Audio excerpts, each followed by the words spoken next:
50 rupees, final price. That is too much. I will give you 30. Get your fresh fish here.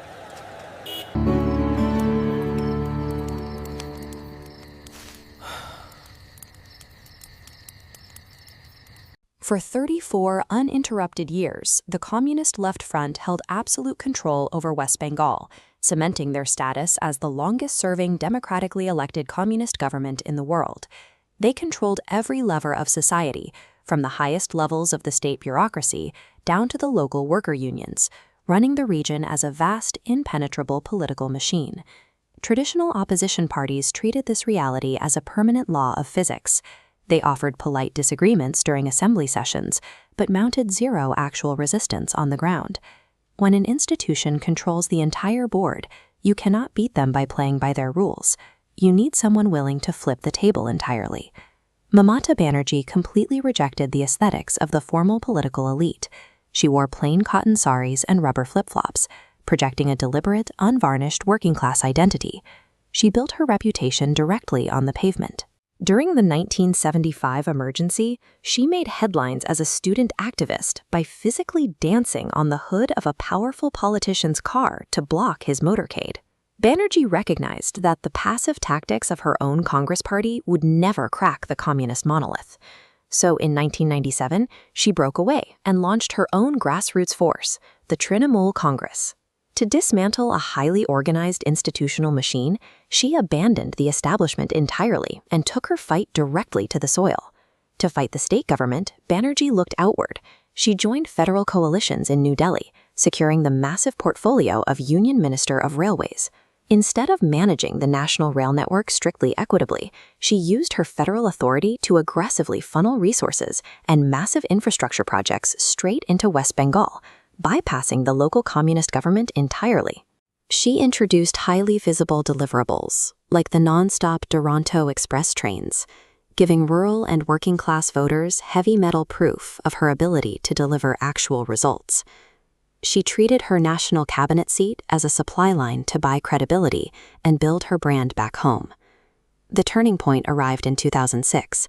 The communist government decided to seize massive tracts of agricultural land in Singir and Nandigram to hand over to private corporations for industrial development. Banerjee threw herself directly into the conflict. She organized blockades, led marching crowds through the villages, and staged a 26-day hunger strike, placing her own body as a physical shield between the farmers and the state. The state responded with extreme force, and armed police fired on the protesters, killing 14 villagers. A government that claimed to champion the working class permanently lost its moral authority in the crossfire. Banerjee captured this outrage with a specific slogan, Ma Mati Manush, Mother, Earth, People. The rural base officially abandoned the Left Front and pledged their loyalty to her.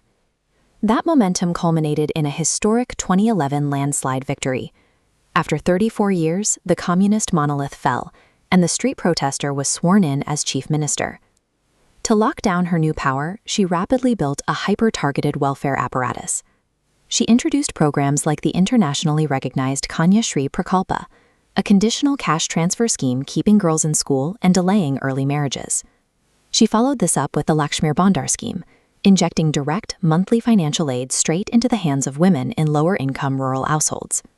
This constant delivery of state aid solidified her role as Didi, a maternal, protective figure, whose personal bond with the electorate replaced the rigid institutional loyalty of the previous era. The exact defensive, combative posture that originally built her power eventually became a rigid shield against administrative accountability. Severe systemic issues began accumulating. Her tenure was marred by the multi-million-dollar Sarava financial scam that implicated close party allies, alongside increasingly severe, well-documented outbreaks of electoral violence. Public anger reached a boiling point following severe allegations of corruption and sexual assault in Sandeshkhali, compounded by extreme outrage over the administration's heavily criticized handling of the 2024 rape and murder at R.G. Carr Medical College. When a political brand relies on perpetual conflict, demanding basic transparency starts to look like a personal attack, blinding the leadership to its own internal decay. The breaking point arrived in the 2026 state elections. The Trinamool Congress suffered a crushing defeat to the BJP, and Banerjee herself lost her personal constituency seat. True to her combative nature, she declared the election rigged and refused to step down voluntarily. The governor was forced to dissolve the assembly, bringing her tenure to an abrupt, chaotic close. Banerjee's ultimate legacy was a proven blueprint.